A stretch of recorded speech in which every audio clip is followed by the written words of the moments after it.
What do we know so far about the terror attacks in Dagestan? I'm going to break down what's known. Plus, we are going to dig a little deeper and look into the situation that's really going on inside the Caucasus. I'm Paul, U.S. Army combat veteran. Let's talk about it. Okay, so this is I'm covering only what's known and verified by legitimate news sources. YouTube, don't demonetize me, please.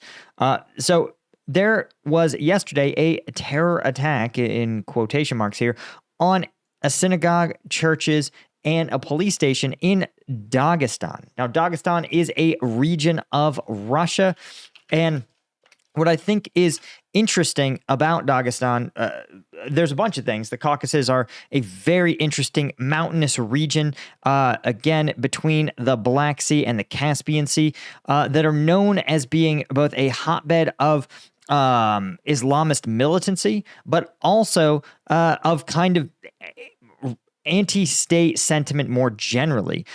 These are peoples that have resisted domination by foreign powers for their entire history, and they really, despite the Soviet Union's best efforts to purge them from their homelands, still never really lost control of their own homelands.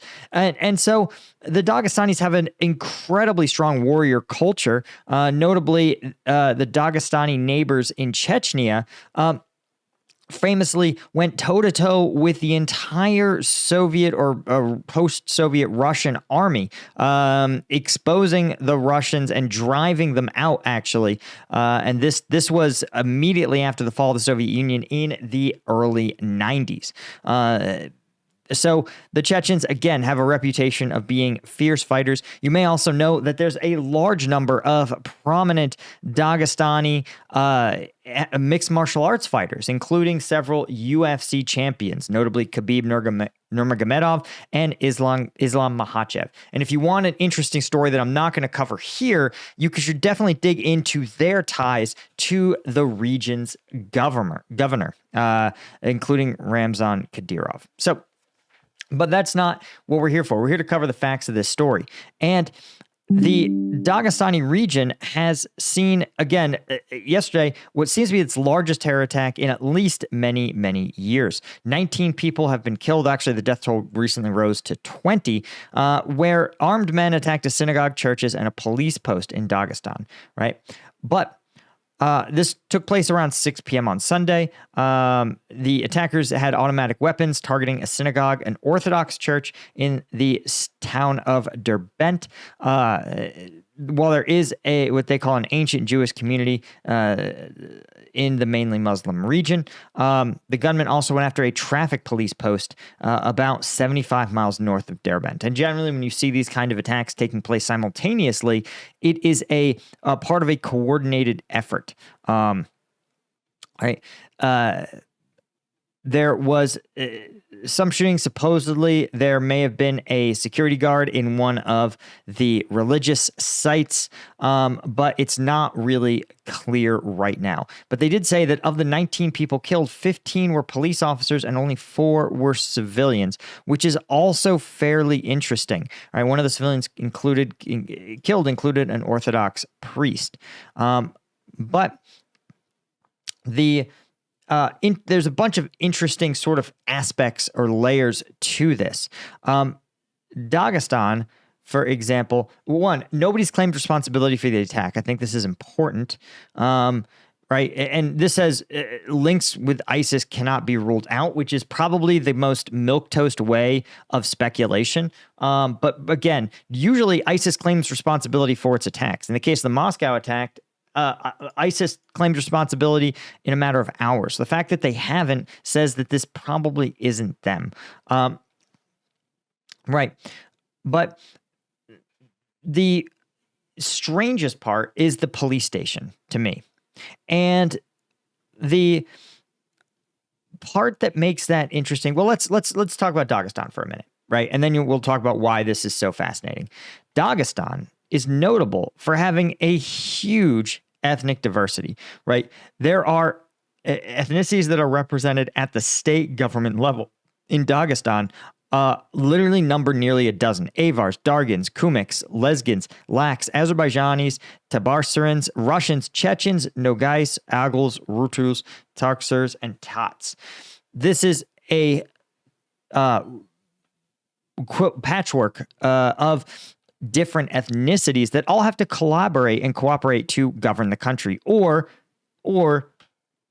there can be a few winners who sit on top of the country and basically dictate terms to the losers. And that is generally what is considered the strategy that Moscow has pursued. They've picked winners that know that they will not be able to stay on top without Russian state support. And Russia has externally sort of imposed their own leadership class on the region. And the region, of course, that's one of the regions one of the reasons you see so many Chechens fighting in Ukraine, both because when the government comes and asks, when Moscow came and demanded from the Chechens, hey, listen, we keep you in power. We need you to provide us manpower, your military forces. And what's also interesting is that the other side of the coin is that Kadyrov, again in Chechnya, but understand the same playbook occurs throughout the Caucasus, right?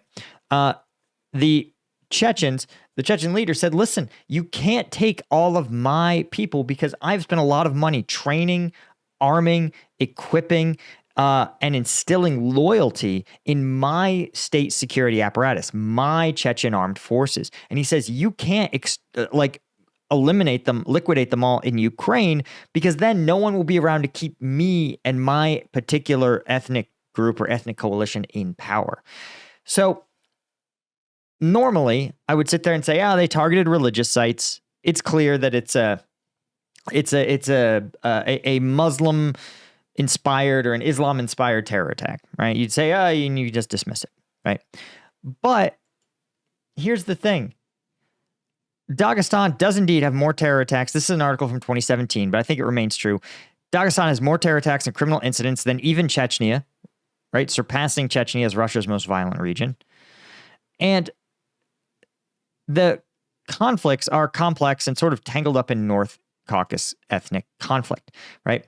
Now they say, this article says the conflicts are less pronounced. They were in the 90s when a lot of ethnic groups finally weren't being actively repressed and were able to sort of rekindle their in-group identity. But you know that if you're a proud Tatar in the Caucasus, by definition, if you're proud of being a Tatar, you look down on other ethnicities. That's just how human beings work. That's how in-group psychology operates. And so it creates conditions for increased ethnic grievances. A lot of these conflicts, it says, are now supplemented by conflict between Islamic religious groups, right? There's a 60-fold increase in the number of mosques in Dagestan in the last 20 years following the Soviet collapse, which literally means there might be 60 mosques because the Soviets really didn't permit much religious activity. But Islam has become a more important factor in both public and the republic's everyday life, and it's divided the Dagestani society, which this calls relatively homogenous, which again, 12 ethnic groups, into both Sufi Islam and moderate Salafi supporters, and radical jihadists. So this is kind of a layered conflict. And here's why I think there's a little more to it, is because you notice very few religious figures were killed in this, right? It was almost like one or two per site, which, don't get me wrong, I'm not sitting here and saying it's not a tragedy. The loss of life is a tragedy, period, full stop. But the fact that for every one unarmed civilian who was killed, 4 armed police were killed in this attack? That to me says that the message from this attack is actually targeted against the current state, right? That this was an attack against the state executed by someone who also has kind of Islamic jihadist style loyalties. They said, listen, why do one when we can do both, essentially, right? But the fact is that these churches and synagogues, they weren't burned down. they weren't targeted. Because remember, they could have targeted these religious sites at a time when they're occupied. It seems like they didn't, right? They only appeared to have targeted these sites at a time when they're unoccupied. The only occupied site they targeted was the police station. So I actually suspect that perhaps this was meant to strike a blow against the ethnic group or coalition that's currently governing Dagestan, and that it was executed by someone who's got a more stringent, more radical interpretation of Islam. So they said, listen, we're going to hit these religious sites, and we're going to bait the police to come to us. And then we're going to execute our real objective, which is damaging the security apparatus of the country. And so that is what I think may have happened in this case. Again, if there's one thing that I learned in Afghanistan, it's that when you have these patchworks of tribal loyalties, we think of like Afghans as Afghans, but they don't think of themselves that way. They're loyal to their family, they're loyal to their sub-tribe, and loyal to their tribe.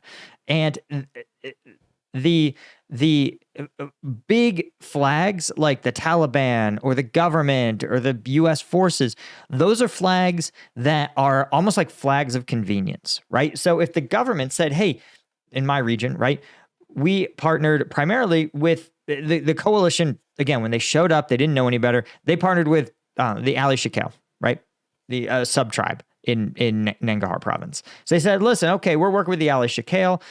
These guys have been cooperative. We're going to help them be governors because they're easy to work with. They do what they say, right? So they install them as regional kind of sub-governors or district commanders and such. But then the rival tribe, the Sepai, says, listen, look, you've put all of our rivals in leadership positions. You've armed them. You've given them command of the police and government infrastructure. So they say, well, we need someone who's going to support us in our conflict against them. And they said, well, that would be the Taliban. So suddenly they're flying the Taliban flag. Is it because they believe what the Taliban believes? No more than the other sub-tribe, the Ali Shakal, believed in the U.S. forces. Don't at me in the comments. It's been over 10 years, so I may be confusing the names of the tribes. I may have their loyalty switched, but that is the important part of the story, is that some of these ethnicities may sit there and go, oh yeah, we're loyal to Moscow. We support the Russian Orthodox Church, which is notable because it's the de facto government religion in Russia. So again, targeting Orthodox Church is seen as a blow against the state as well as a blow against non-Muslim religions. So they may have said, listen, these ethnicities are loyal to the state. They're loyal to the Kremlin. We are going to strike a blow at them because we are their enemies, and therefore we are opposing all of these things just because the state stands for them. Anyway, guys, that is all I had. Not going to shout out anything today, but you guys know, other than just a huge thank you to the Colonel tier members that support the channel, the Lieutenant tier members, you guys make this channel possible. I thank you so much, and be sure to like the video and subscribe to the channel. It does help. See ya.